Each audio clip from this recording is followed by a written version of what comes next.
Today's presentation is going to focus on culinary current and emerging trends, but with a focus on the fusion of flavor. The fusion part of this presentation is the connections between fragrance and flavor. Because we're in a sensory industry, it's really hard to have one without the other. Aroma plays a significant role in fragrance and flavor because it creates personal and often memorable experiences for us. Color is important because it's all about aesthetics. It is what draws us into a product. Tactile or texture. This is all about mouthfeel. So if you think about it, food engages our tactile sense, and that mouthfeel is a key element in any of our sensory experiences. In fragrance, it's also texture, but we think of it more, say, a body wash, so it's the skin feel. To demonstrate, we're going to define what fusion is. We're going to see the latest in trends in the food truck phenomenon.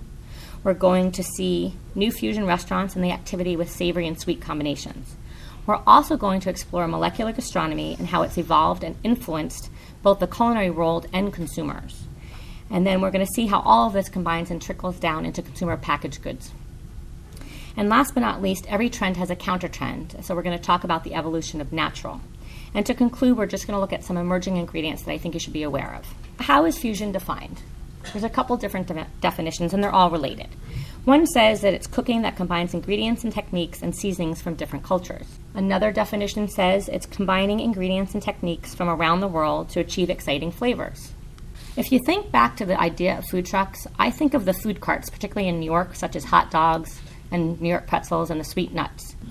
Well, that image has changed a lot, and now that food truck phenomenon that started in California has crossed all over the American cities, and now there's a fleet of gourmet food trucks. Because of the low overhead, the mobility, and the use of social media such as Facebook and Twitter, it's enabled individuals, not necessarily chefs, but individuals, to create and experiment eclectic mix of food, cuisines, flavors, and textures.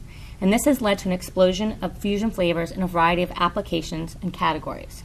What's interesting about this whole idea of fusion in food that there's no one defining factor. It's not a specific cuisine, it's not a specific flavor, and it's not a specific dish.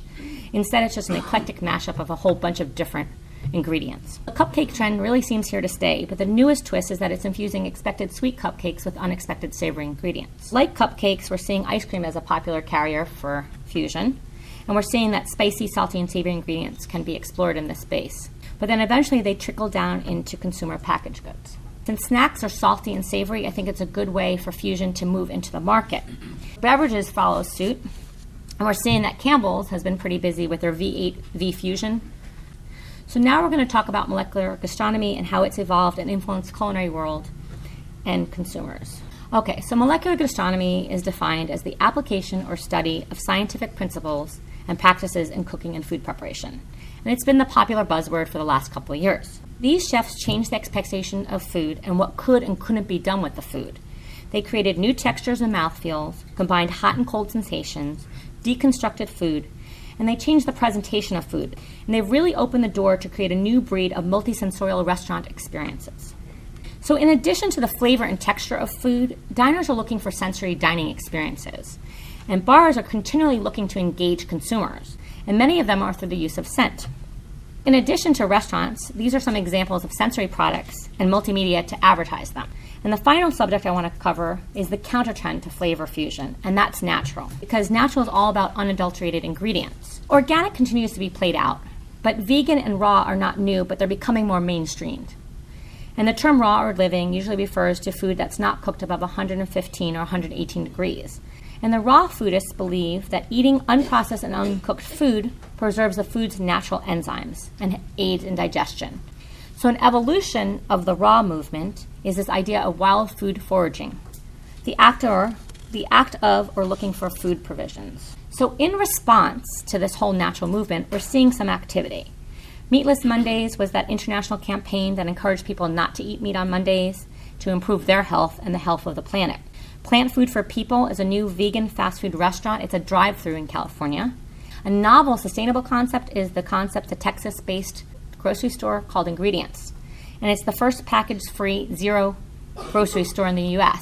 And the idea behind it is that customers are going to bring their own containers and their own bags. They're going to shop for the fresh, local products. But the newest movement in the evolution of raw is this idea of foraging. There's a whole bunch of urban foragers that take people on local tours of their neighborhoods. Literally in their backyard, they can find a variety of edible natural weeds, plants, and seeds. Then Daniel Patterson of San Francisco's Koi, he is on the forefront of this movement. And according to him, he said that his food is made with the best ingredients that they can find in their area. It's cultivated plants grown from heirloom seeds, wild harvested leaves, flowers, barks, and roots. Rene Redzepi of Noma in Denmark, he's also a proponent of this movement, and they talk about how they explore the countryside for berries and herbs that others would not bother to work with or look for because they're not part of any system or formalized agriculture, and as a result cannot be attained through normal channels of delivery.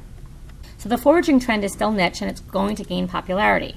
But to emphasize the popularity of the entire natural trend, the top 20 trends that was collected from the National Restaurant Association that was conducted with 1,500 chefs. So the last topic I want to conclude with is some of the emerging ingredients that you should have on your radar. So what's next? Paprika seems to be one of those hot ingredients we kept hearing about, and it's the red powder made from grinding dried sweet red peppers. Sriracha is made from sun-ripened chilies, which are ground into a smooth paste with garlic. Kimchi, as you know, is a traditional fermented Korean dish made of vegetables with varied seasonings. That seems to be very popular menu items. This whole trend to pickling or fermenting has been pretty popular, and we're seeing a resurgence of people canning and pickling their own produce, and then we're seeing a lot of homemade pickles on menus. Cheese? Well, cheese is not new, but we're seeing unexpected combinations of cheese appearing in unexpected places. Now, Nordic cuisine seems the hot topic right now, so we're looking at what's next in cuisines. I think Nordic cuisine is something to follow. And they're talking about Nordic cuisine emphasizing old techniques such as drying, smoking, pickling, and curing, but with a focus on nature and balance. So many of the chefs involved in this movement are also involved in the foraging movement. And last but not least, this whole idea of wood or woody. In fine fragrance, the hottest trend in fine fragrance that's gaining popularity is woody directions, and it's not new, it's just it's becoming more popular. So this concludes the What's Cooking, a Bird's Eye View of Culinary Trend.